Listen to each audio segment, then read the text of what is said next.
Hello, good morning mga ka-homestead. Ito na naman ang ating ipapakitang halaman. Ito ang Amydrium medium. Yan guys, itong halaman na to ay lagi sinadadali ng snail. Dito rin uli sa ating tahanan. Itong native na halaman sa Pilipinas. Kaya yan mga ka-homestead, tingnan nyo yung kalagayan ng ating Amydrium medium. Yan, puro siya kagat ng snail. Yan. Sayang no, kasi marami na tong dahon. Hindi lang natin na vlogs tong halaman ating inaalagaan.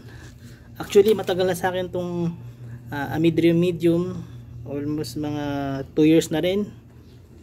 Yan, ito nilayo ko na doon sa ating mini garden. Itinaas ko dito.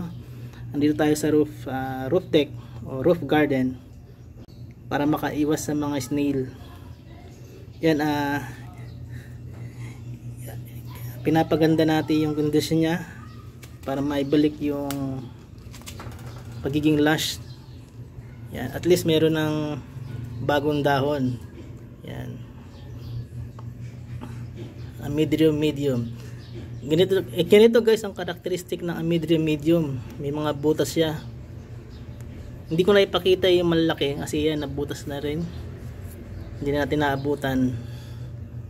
I-document tong ating halaman.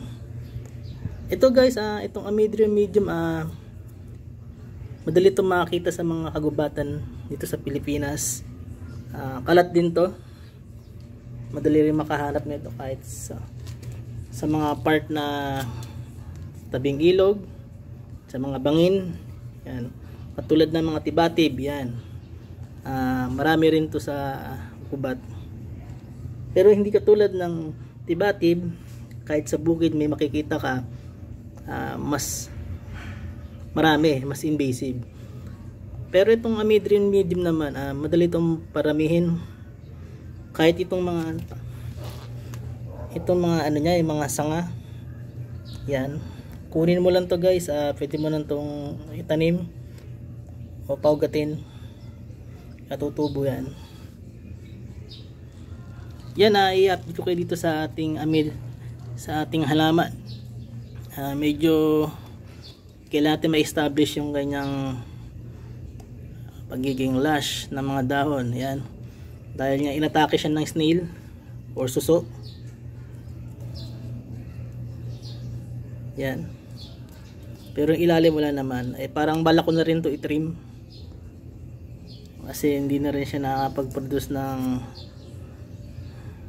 nutrients. Itong mga dahong may mga putol na, at least magpapanibagong sibol na siya ng mga dahon katulad nito. Yan, meron na siya.